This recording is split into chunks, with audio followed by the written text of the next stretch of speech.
And now on Turbocharge Your Brand TV, it's time to look at a case study of a real-life designer and one of the biggest celebrities of all time in the movie industry. And he hasn't actually had that many films out. He's gone from TV to movies, he's won Oscars, he's a top director, and everybody loves him. He just oozes charm. Even when he made the worst Batman film of all time, people still loved him when he bounced back. He is George Clooney.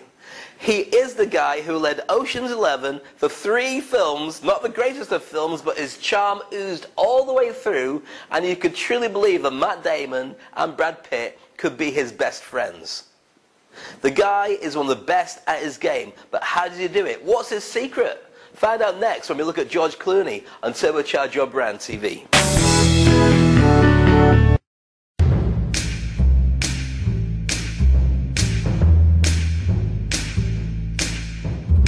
Never know how much I love you, never know how much I care.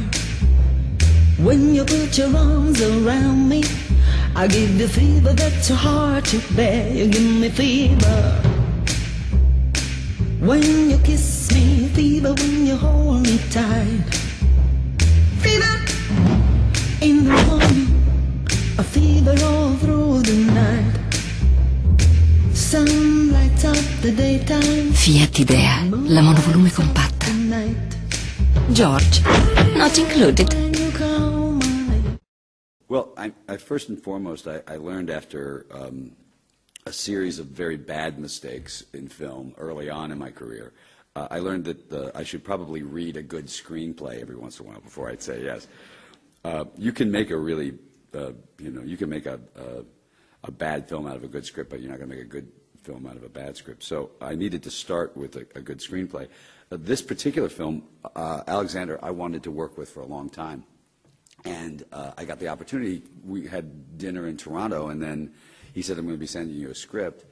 I sort of thought I was going to do it no matter what the script was, because quite honestly, I haven't seen him miss yet as a filmmaker.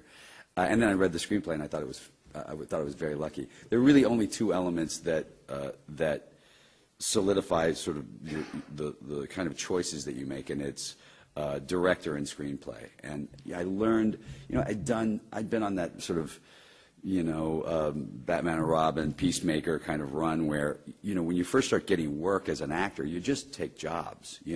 I'd been on a lot of TV series, and I got a couple of films, and I was very excited. I'm calling everybody going, I got Batman, woo! And what part are you going to play? Batman. Wow! I'm an Ishtar. Woohoo! So, who knew? So it happens, and then I started to understand that I was going to be held responsible for not just the role that I was going to get to play, but for the films that were going to get made. So the next 3 scripts I worked on were Out of Sight, 3 Kings, and Oh Brother, Where Art Thou, which were all very good screenplays. I was lucky to get to them, and so since then I've really sort of tried to focus on the best screenplays possible, and the second thing I try to do is make sure that the directors that I'm working with we're on the same page and want to do the same kind of films. And you can really protect yourself as an actor if you work with really good people. It can hide a lot of flaws along the way, and he was hiding them.